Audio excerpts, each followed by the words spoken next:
Mesdames et messieurs, bonsoir et merci d'être au rendez-vous de cette session d'information sur Canal 3 Bénin.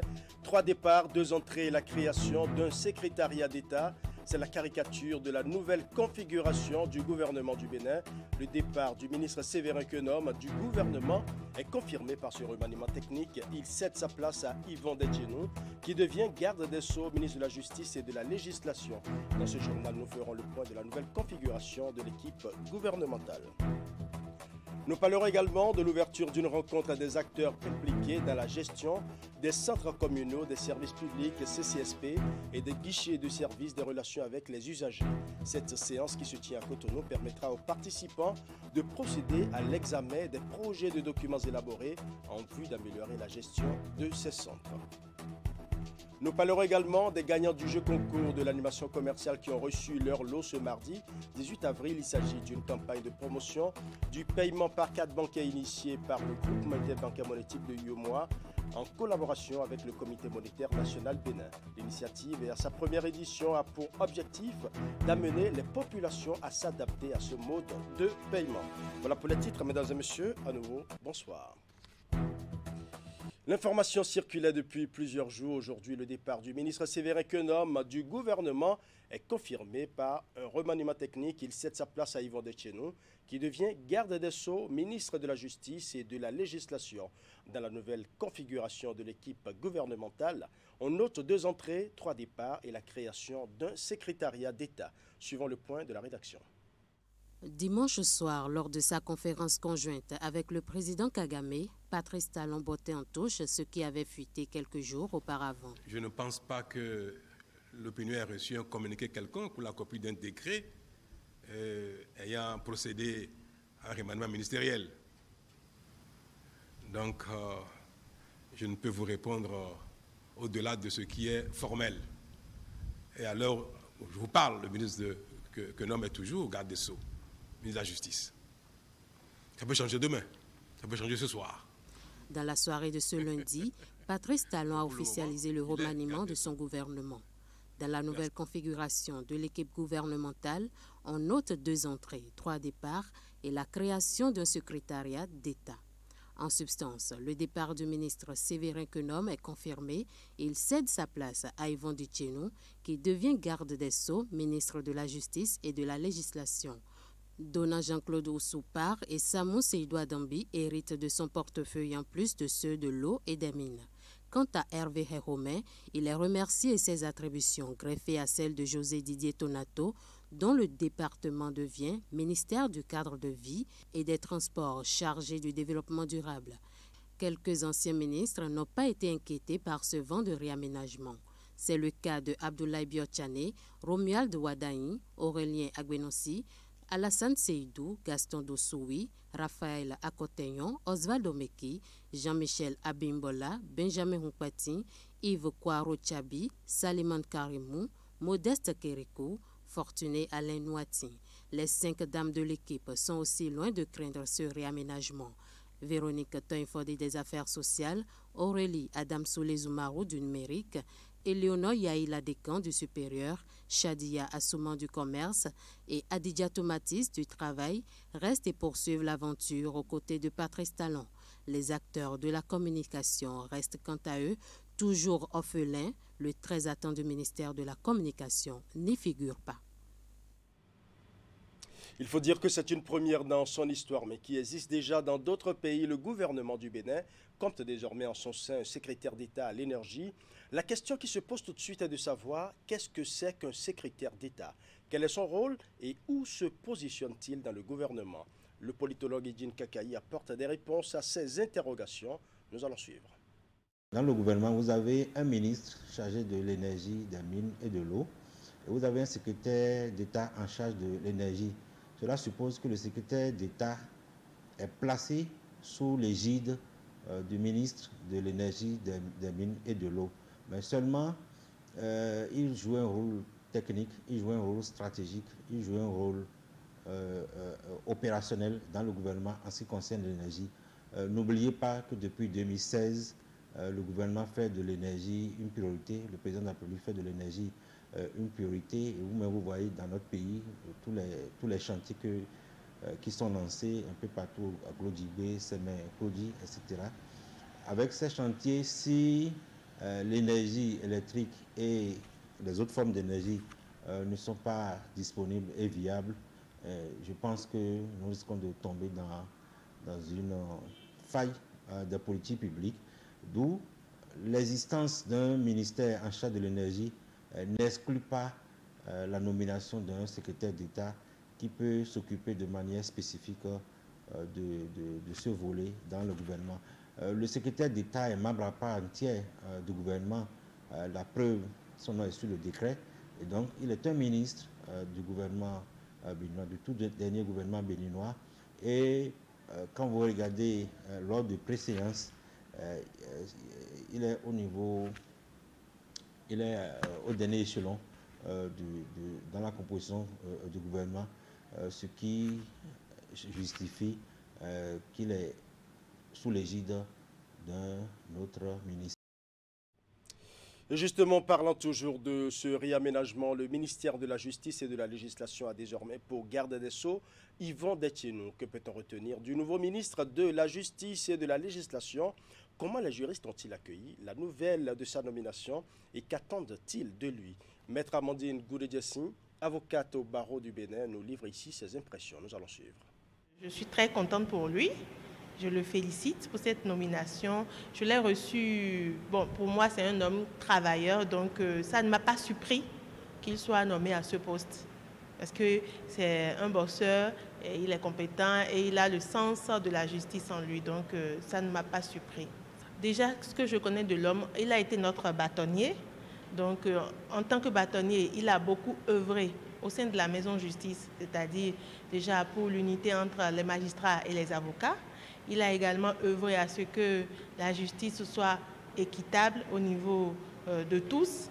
Il a mené plusieurs actions pour que l'ordre et les magistrats puissent travailler ensemble afin de sauvegarder ce qu'est encore la justice chez nous. Voilà. Ce que j'attends de lui, qu'il continue son œuvre, ce qu'il a déjà commencé en tant que bâtonnier, qu'il continue et que j'espère que les politiques vont le laisser, excusez-moi, travailler à sauvegarder ce qu'il a entamé auprès de nous en tant que bâtonnier.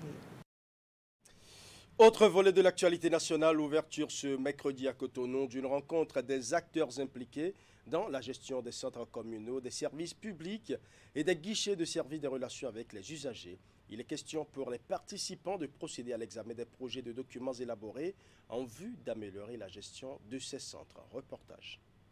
Ultime étape, dans la mise en place d'outils permettant une gestion pérenne et efficace des centres communaux de services publics CCSP d'une part et des guichets de service des relations avec les usagers GSRU d'autre part. Les acteurs impliqués se penchent ici à l'initiative du ministère du Travail et de la Fonction publique et avec l'appui du Programme des Nations Unies pour le développement PNUD sur les projets de documents élaborés à cet effet. La présente rencontre a été décidée en vue de mettre toutes les parties prenantes au même niveau d'information sur un dispositif efficace de gouvernance des CCSP dont l'importance n'est plus à démontrer. Les présentes assises offrent l'occasion donc de profondes réflexions autour d'un modèle concerté et structurant, ainsi que d'un manuel de procédure, gage d'une gestion pérenne et efficace, permettant d'atteindre les objectifs de modernisation de l'administration si chers au gouvernement. La durabilité des installations ne peut être assurée que si elles sont utilisées strictement dans le cadre du projet et régulièrement entretenues. C'est à cette fin que mon département ministériel a élaboré, avec l'appui du projet d'appui à la réforme et à la modernisation de l'administration publique par MAP, financé par le PNUD bien évidemment, un projet de manuel de gestion des CCSP et GSRU et un projet d'arrêté régissant le cadre de concertation et de gestion des 10 centres afin de mettre en place un dispositif de gouvernance complet. Ce sont ces deux documents, mesdames et messieurs, qui vous seront présentés au cours de la présente rencontre en vue de dégager un consensus sur les rôles et responsabilités de toutes les parties prenantes pour une meilleure gouvernance dans la gestion de ce dispositif au service des usagers de notre administration. Les parties prenantes, ce sont également les autorités déconcentrées ou décentralisées, de même que les autorités en charge des différentes collectivités territoriales. Leur engagement aux côtés du ministère du Travail et de la Fonction publique est à ce titre. Le ministère de la décentralisation et de la gouvernance locale, à cet égard, et en ce qui le concerne, ne ménagera aucun effort pour accompagner la dynamique si bien impulsée sous votre leadership, Madame le ministre du Travail et de la Fonction publique. À ce jour, une vingtaine de centres communaux de services publics sont fonctionnels pour seulement 4 guichets de services des relations avec les usagers. L'ensemble a permis d'enregistrer 1081 plaintes et 2971 demandes d'information et de requêtes formulées par les usagers et traitées à plus de 95%. Nous allons à présent dans le département de l'Atakora pour suivre le ministre de l'Agriculture, de l'Élevage et de la Pêche dans sa tournée qui consiste à restituer aux producteurs de soja les décisions issues de la rencontre entre le chef de l'État et les responsables de la CIPI Bénin. Il était à Tangueta pour la circonstance, occasion pour Gaston Dossoui d'informer, d'expliquer et de clarifier les mesures prises par l'État central pour écouler les stocks invendus du soja en souffrance dans les magasins. Nous allons suivre. C'est une rencontre d'information et de clarification du ministre de l'Agriculture sur les nouvelles dispositions prises par l'État central pour permettre aux différents acteurs de la filière soja de jouir de leur labeur tout en augmentant les devises du pays. Devant ces sojaculteurs de l'Atakora mobilisés à Tangueta, l'exercice a consisté à restituer les décisions prises par le gouvernement pour leur permettre d'écouler leur stock jusque-là invendu à CIPI Bénin. Nous avons demandé à CIPI, qui a accepté de racheter tout ce qu'il y a comme stock de soja disponible, d'ouvrir un magasin ici à Tangueta. Et Tangueta aura son point de vente, mais qui va drainer tout ce qui est à Materi, tout ce qui est à Kobli, et même à Bokoumé s'ils veulent bien. Mais si des gens discutent avec CIPI et ils ont des camions pour charger 20 tonnes, 30 tonnes, 50 tonnes pour aller à un autre milieu, ils discutent, surtout si c'est pour aller même à Klodjibé, vous allez vous entendre sur le transport. Première chose. La chose suivante, on ne va pas vendre à crédit. On a dit du cash. Avec cette séance d'explication élargie aux producteurs des autres filières agricoles, fini les fausses informations qui alimentent la toile ces derniers jours. Au cours de ces échanges interactifs et participatifs, salués par l'ensemble des acteurs, les préoccupations, questions et doléances n'ont pas manqué. Je demande une doléance, puisqu'on a déjà les camions déjà arrêtés. Les sojas sont dans les frontières, c'est arrêté.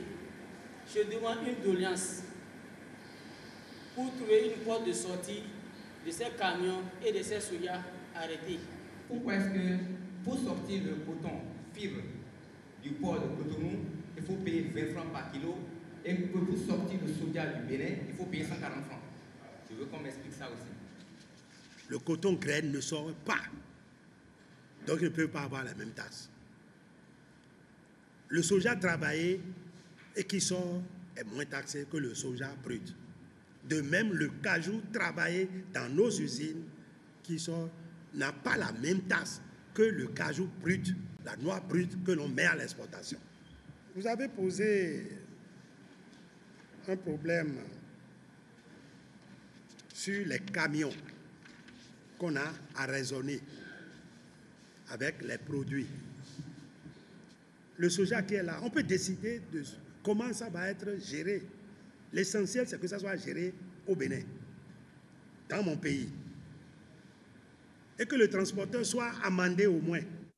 Après Tangueta, dans l'Atakora, Djougou, dans la Donga, a accueilli la délégation ministérielle en tournée explicative au plan national.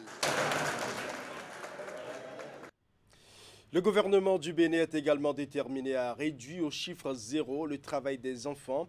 Une sensibilisation grand public a été organisée à cet effet au marché d'Antokpa par le ministère du Travail et de la Fonction publique. Objectif, réduire davantage le phénomène qui, en 2022, est passé sous la barre des 22%. Voici le compte-rendu de Assomonkani à Siambo. Le choix du marché d'Antokpa pour la sensibilisation grand public sur les pires formes de travail des enfants constitue une cible importante. C'est ici que se concentrent des enfants mineurs des deux sexes soumis à toute forme d'exploitation.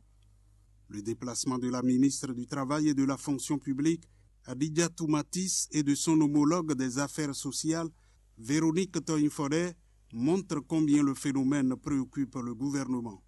Le travail de l'enfant avant 14 ans est interdit. C'est surtout la maltraitance, les abus, l'exploitation pour le travail à des fins commerciales. Certains d'entre eux étant soumis à des formes dangereuses, voire aux pires formes de travail dans les marchés. La question de l'élimination du travail des enfants reste notre bataille commune. Et nous arriverons ensemble avec vous à travers un certain nombre d'actions que le gouvernement, à travers le ministère du Travail et de la Fonction publique, s'est engagé à réaliser. Cette sensibilisation s'inscrit dans le cadre de la cérémonie officielle de lancement de la campagne nationale Tolérance zéro des enfants dans les secteurs à forte prévalence au Bénin. Aux côtés de la délégation ministérielle, le préfet du littoral Alain Orunla, la présidente de l'association Vendeuses Unies pour le développement, Anastasie Chaudaton, qui appelle les femmes du marché à mettre fin à ce phénomène. À leur suite, l'UNICEF déplore la pratique. Ne soyons pas complices des placements des enfants. Faisons en sorte que la place d'un enfant soit à l'école, que l'enfant soit protégé contre les violences. Un enfant doit être aimé, un enfant doit pouvoir jouir de tous ses droits. Les femmes du marché d'Antokpa ont 4 mois pour finir avec cette habitude. Le gouvernement est clair, les responsables de cette pratique, les parents et les intermédiaires ne seront pas épargnés. Les enfants, autorités de demain, comptent pour le chef de l'État, Patrice Talon. Parlons éducation à présent avec les responsables de l'école supérieure de management USM Bénin qui ont organisé au profit de leurs étudiants du site de Porto Novo un séminaire sur la méthodologie de recherche de l'emploi. C'est une initiative qui se répète et dont l'objectif est de donner à ces étudiants les outils et les connaissances nécessaires pour une insertion rapide sur le marché de l'emploi dès la fin de leur formation. Reportage. Sinon, vous allez tourner en rond. Un séminaire spécialisé pour enseigner à ces étudiants la méthodologie de la recherche de l'emploi. Ce type de séminaire est un label de l'École supérieure de management dont les responsables, au-delà de l'enseignement de qualité qu'ils assurent à leurs apprenants, ont inséré dans le plan de formation la question de l'employabilité des jeunes diplômés. Cette fois-ci, ce sont les étudiants du site de Porto Novo qui étaient à l'honneur. Donc la vision que nous développons depuis des années avec les chefs d'entreprise, les organismes, c'est qu'il faut que les étudiants qui sortent de l'école supérieure de management soient directement opérationnels dans le tissu économique. Il ne faudrait pas qu'ils obtiennent leur diplôme pour aller dormir à la maison. Pour ce faire, il ne faudrait pas attendre la fin du processus pour commencer à apprendre à l'apprenant la méthodologie de recherche de l'emploi. Les possibilités que le gouvernement offre aux jeunes diplômés. C'est pour cette raison que depuis plusieurs années, nous avons initié au sein donc de l'École supérieure de management les séminaires spécialisés où au début de chaque mois ou chaque dernier vendredi de chaque mois, nous organisons à l'endroit donc des apprenants ce que nous appelons séminaires spécialisés où nous invitons des chefs d'entreprise, des responsables de société, des responsables donc des structures d'État pour venir partager avec les jeunes les possibilités d'emploi dans le pays.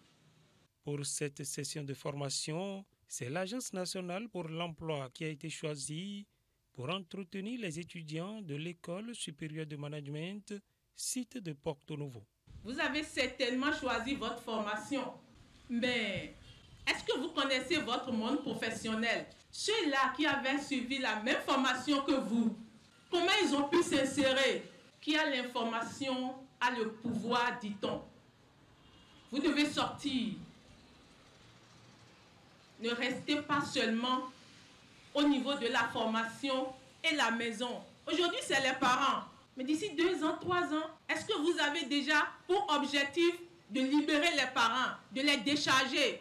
Les conseils des communicateurs du jour ont été bien captés par les étudiants. Le séminaire était bien trop instructif pour nous parce qu'il nous a permis de maîtriser les différentes polémiques sur lesquelles nous pouvons interagir, nous pouvons travailler pour notre insertion professionnelle. Les différentes capacités dont nous avons besoin pour notre insertion professionnelle. De ce séminaire, j'ai retenu qu'il ne faut forcément pas attendre après la licence avant de commencer à dire « Ah, je vais courir pour aller passer le stage ». Sur le marché de l'emploi, c'est la compétence qui s'évalue et non les diplômes. Donc, en général, c'est ce que j'ai compris du séminaire qu'on vient de faire.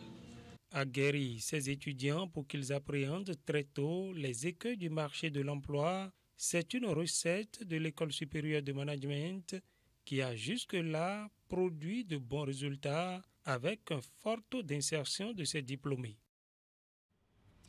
Je l'ai annoncé en début d'édition, les gagnants du jeu concours de l'animation commerciale ont reçu leur lot ce mardi 18 avril. Il s'agit d'une campagne de promotion du paiement par carte bancaire initiée par le groupement interbancaire monétique de l'UEMOA en collaboration avec le Comité monétaire national Bénin. L'initiative, qui est à sa première édition, a pour objectif d'amener les populations à s'adapter à ce mode de paiement. Ingrid Dedé pour plus de précisions. Ils reçoivent ainsi leur récompense pour avoir participé à la campagne de promotion du paiement par carte bancaire organisée par le groupement interbancaire monétique de l'UEMOA en collaboration avec le Comité monétaire national du Bénin. Lancée du 19 décembre 2022 au 18 janvier 2023, l'opération vise à sensibiliser les populations béninoises sur l'utilisation des cartes bancaires comme moyen de paiement dans les commerces.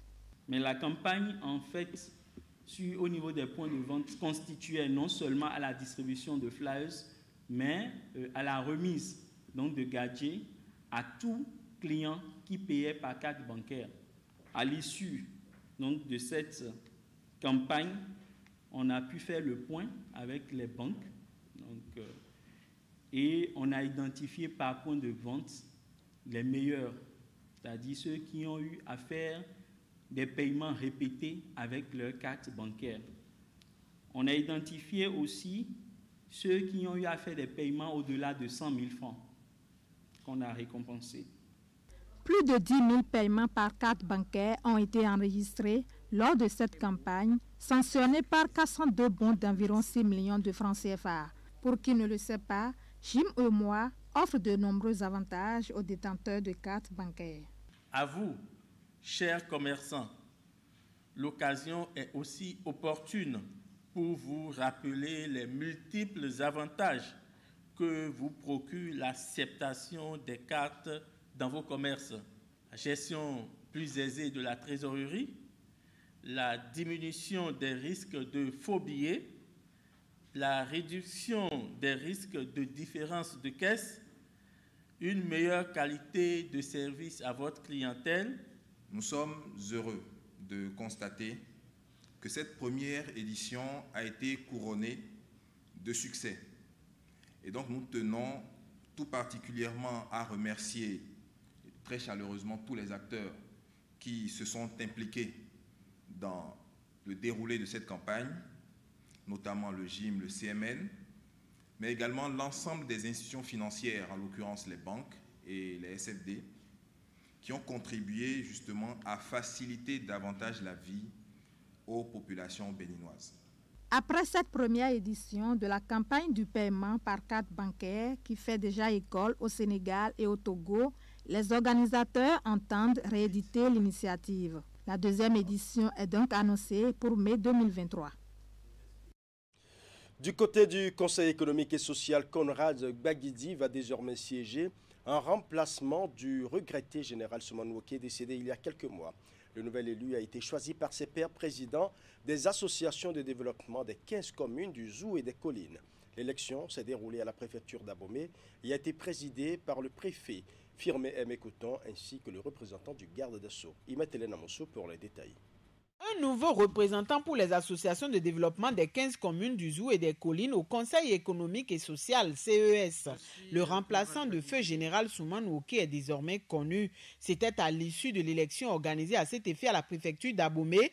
Pour la circonstance, on pouvait remarquer autour du préfet Firmé Aimé Couton la présence du représentant du ministre garde des Sceaux, de même que le corps électoral composé des représentants des associations de développement. Les membres du Conseil économique et social sont nommés par le président de la République pour une durée de 5 ans par décret pris en Conseil des ministres. Si au cours de cette période, un siège de conseiller économique et social devient vacant à la suite d'un décès, d'une démission, d'une exclusion, il est procédé à la désignation d'un nouveau conseiller pour la durée du mandat restant à courir. L'élection des représentants des organisations visées à l'article 3 du présent décret est effectuée au scrutin secret majoritaire uninominal à 2 tours.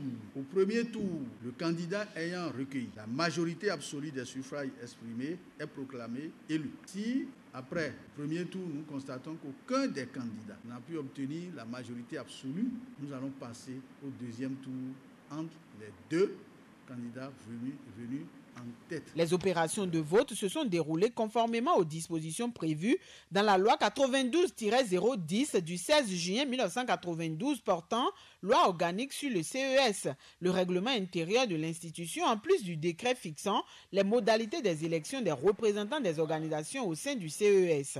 18 voix contre 12 pour son challenger au premier tour. Conrad Baguidi a été désigné pour siéger en tant que conseiller au CES pour la durée du mandat restant à courir. Nous sommes conscients de cette responsabilité et nous allons essayer de l'assumer de la base vers le haut.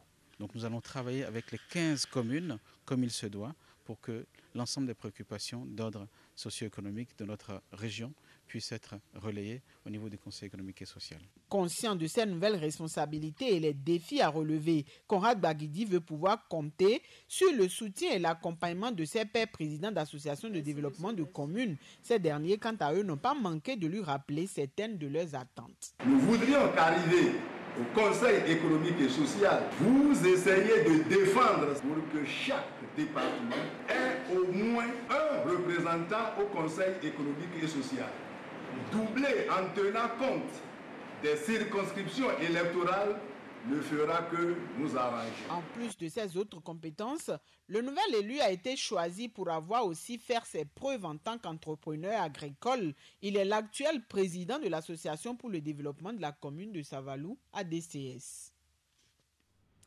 Nous allons à présent faire un tour dans la commune de Kétou qui a abrité l'édition 2023 de la fête identitaire Marie Wendo. Une cérémonie riche en couleurs, en réjouissances, mais aussi ponctuée de réflexions et de découvertes culinaires. Un véritable moment de partage et de communion entre les fils et filles de l'ère culturelle Marie que je vous invite à suivre. La valorisation de la culture reste pour ces maris une priorité et ils ont répondu nombreux au rendez-vous de cette 22e édition du festival Racine Marie Wendo qui a pris cette année ses quartiers à Kpankon dans la commune de Kétou. Immense est donc ma joie que Kpankon, un arrondissement Marie de la commune de Kétou, soit choisi pour accueillir cette 22e édition. Chers participants, l'association Marie Wendo est un creuset culturel, festif et d'échange qui rassemble les filles et fils de l'ère culturelle Marie. Nous avons le devoir de nous faire connaître, nous avons le devoir d'exister. Le Marie, il est Marie. Le Marie n'est pas faux.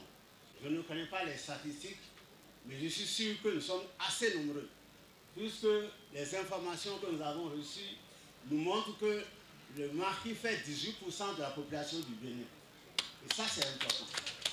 Mahi Ouedo a encouragé et soutenu la commission linguistique Mahi, qui a été enregistrée au journal officiel et qui a aujourd'hui son alphabet déjà élaboré et validé par la commission nationale.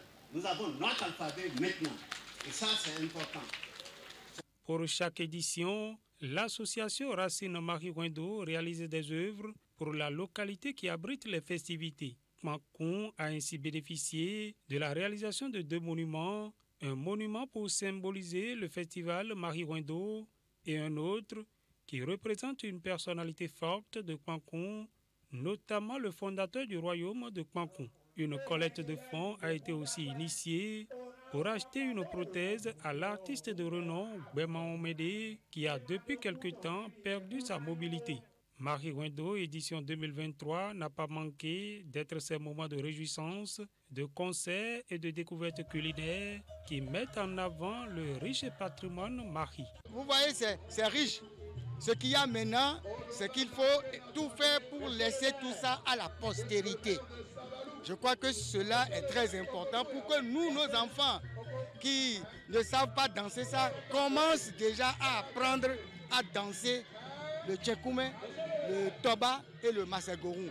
Je crois que vraiment c'est une fête une fois encore réussie. Vous constatez que Mahi Ouedo, ce n'est pas que les Mahis, c'est presque toutes les communautés du Bénin qui se retrouvent et qui fêtent ensemble et qui réaffirment notre cohésion nationale et c'est ça le plus important. Nous sommes redevables à nos localités. Nous sommes de quelque part et personne d'autre ne viendra développer notre localité ou notre culture pour nous. C'est à nous-mêmes de s'y mettre. La 22e édition du festival Racine Mahi Ouedo s'est refermée ce dimanche et rendez-vous est pris l'année prochaine pour d'autres moments de brassage entre les fils et filles Mahi. Ainsi se referme ce journal que je vous remercie d'avoir suivi. Tout le plaisir était pour moi de rester en votre compagnie. Bonne soirée à chacun et à tous.